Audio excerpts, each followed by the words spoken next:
Hey guys, what's up? Welcome back. This time I'll be ranking Valkyria Chronicles, Shadow Hearts, and Drakengard slash NieR, which should be called maybe DrakeNier? Whatever. Again, these are small series, they don't merit their own videos, their own tier list videos, so I'll be putting these three amazing series in one video. And with that clarified, let's begin. Let's start with Valkyria Chronicles.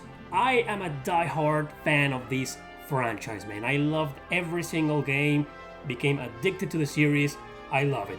And the first one I played was the very first Valkyria Chronicles on the PlayStation 3. Also available on PC, PS4, Switch, Xbox One. This game is everywhere. And why? Because it's so goddamn good. This game is a masterpiece. It was genius combining the XCOM series with anime. It's like anime XCOM, and it did so well. Like, XCOM can kiss my ass. I love this series. In my opinion, it's far superior than any of the XCOM games.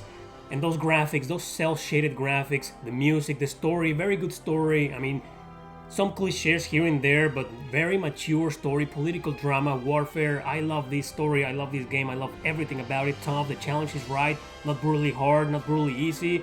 It's just almost perfection. To me, the first Valkyria Chronicles, no matter the version you play, it's a masterpiece, an S tier for me. Moving on to the second one on the PSP, which was kind of disappointing. Kind of a disappointing sequel. It's not a direct sequel, but it is a sequel taking place after the events of the first game, but with another type of characters, this time military students. Yeah. So a lot of cliches, lots of stereotypes, lots of dumb-ass crap. And the missions felt like a watered-down versions of the missions in the first game. So overall, like the entire game feels like more of a spin-off than anything, or like a watered-down version of the first game. However, it's still Valkyria Chronicles, similar gameplay mechanics, all those maps, that strategy, that music, that charisma. It's still a great game, so I'm gonna put Valkyria Chronicles 2 on the B tier. Also because it has one of the worst protagonists in history of JRPGs, like this guy Avan. Anyway, moving on to Valkyria Chronicles 3. The game we never got, and ironically, it's one of the best in the series. I love this game to death. I don't think it's a masterpiece because one reason. Even though everything else is excellent story, the story is freaking amazing here. The battle system, everything is great. Everything, music, graphics, all. But it takes like the mission map designs from the second game, not from the first game. And the first game has had this huge variety, these huge different missions. Everything was in every mission in Valkyria Chronicles 1 felt different. And here, some of the missions are a repetition of themselves, a repetition of the previous mission, recycling maps. So at the end, it felt a little bit repetitive. Other than that, it is an excellent game, fully fan translated nowadays. You can play this game on your PSP or PS Vita. A tier for me, nonetheless. Valkyria Chronicles 4. It's just as good as the first one, honestly. The design of every map feels different. Every map feels like there's something completely different going on. Different routes, different designs, different characters. I don't know, man. It's such a great game. However, it didn't quite evolve. Graphically speaking, it looks slightly better than the first game, but other than that, it's as if this game was a straight sequel released like a year later after the first game. And that was one of the main criticisms this game got, because it just didn't feel like a different game, like more of the same, more of the first game. However, I'm a huge hardcore fan of the first game, so to me, this is yet another masterpiece. I think the first game is still better, but honestly, it's hard to pick between both games.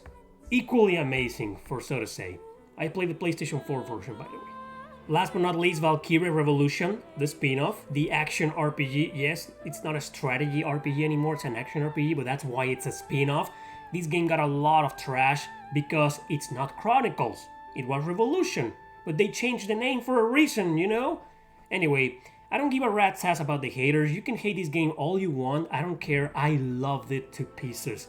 Okay, the battle mechanics were like, most of the game was extremely easy, and there were a couple of really unbalanced tough boss battles, But other than that, it has the absolute best story in the entire series and the best soundtrack. And graphically speaking, it looks absolutely beautiful. Even if the frame rate drops a little bit during battle, but the cinematics, the scenes, oh man, what a gorgeous game. I don't care what you say, this game is an A tier for me. Moving on to Shadow Hearts. And I'll be ranking Kudelka, which was like the prototype of the series. Thanks to Kudelka, the series evolved into Shadow Hearts years later on the PlayStation 2. Kudelka is a mixture between turn-based and a little bit of strategy because your characters fight on these grids and these random encounters can take a little bit too much, so some people are often confused saying it's a strategy RPG, but then there are others who say it's a turn-based. To me, it's a turn-based RPG. Just because you battle on grids doesn't make it a strategy RPG, but whatever. A mixture of that with survival horror. Yes, there are tank controls, just like in Resident Evil or Dino Crisis. So that bothered a lot of people. So imagine playing a game like that with those controls and random encounters. And the encounter rate's not crazy, but it's kinda high. So it could have been a great game because it was a great concept, a great idea. But that kinda killed a little bit of the game, and the battles taking forever because of this particular battle system. It took a lot of the fun out. Kudelka, while a very original game and important piece of history, is a C tier for me. Moving on to Shadow Hearts, the start of a very iconic trilogy, underrated, criminally underrated. Some people even go as far as to say these are hidden gems, and I don't blame them because these games need more attention. They're freaking amazing. Shadow Hearts, the first game, it's very hard to get, gothic themed RPGs from Japan because I've always felt they don't really understand that culture, but they totally nailed it here. The guy who made this game totally knew what he was doing, and all of this dark and horror style from Kudelka was still present in the first game. It does have some really scary parts, but the survival horror part was gone, and it was now a fully turn-based role-playing game. This game is almost a masterpiece. I'm gonna put the first Shadow Hearts on the A tier. Such a fantastic game, man. Really. Better than Final Fantasy X.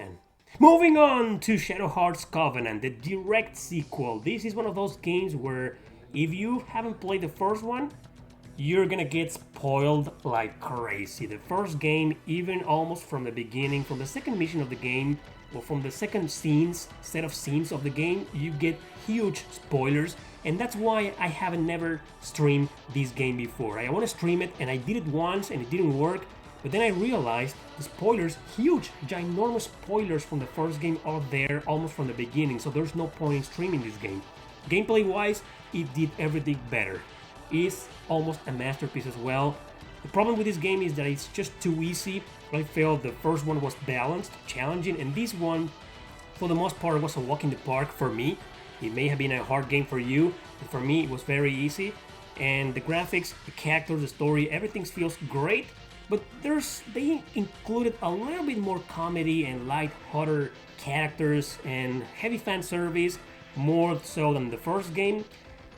And it bothered me a little bit because it's one of those games, I enjoy fan service, but it's one of those games that they don't need the fan service. They're so goddamn good, the fan service is just kinda there. Shadow Hearts Covenant, while I think it's a slightly better game than the first one, it's still an A tier for me. Shadow Hearts from the New World, the black sheep in the family. The game, a lot of people disliked because it feels totally different. You see how this evolution between dark and light became with these games? Kudelka was dark and horror, Shadow Hearts was dark and gothic, Covenant was in the middle, and Shadow Hearts was just a total joke in terms of story. Fan service is ginormous here, it's huge, and the characters most of them are like straight out of a comedy novel for some reason, or a comedy manga. Even so, the gameplay mechanics are the same, going around, solving puzzles, random encounters. The encounter rate is higher here than in the other games, unfortunately, but the battle system is just as great. I think this game gets a lot more hate than what it probably deserves, but still, it just doesn't hold a candle to the other two games. However, I think it's still a great game. B tier for me. Moving on to Drakengard and NieR. DrakeNier. Yeah, sounds good as a matter of fact. Drakengard, the first one, the PlayStation 2. It's a very rough game. You know these games, if you don't know them, they work a little bit more towards like the Musou action. Musou is like the Dynasty Warriors games, you know, fighting against huge hordes of enemies in a hack and slash format. All three games are the same, but Drakengard feels like extremely hard and unbalanced. It's a very dark as hell game, as a matter of fact. Story by Yoko Taro, and it got popular after a while because one of the endings spawned the extremely popular NieR series nowadays.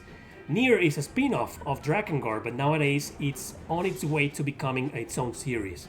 So the first Drakengard, these are games that you have missions with hack and slash Musou style, and then aerial missions like a little bit on-rail shooters, not exactly on rail, but you get the idea. You fly with a dragon and shoot bullets, well, fireballs.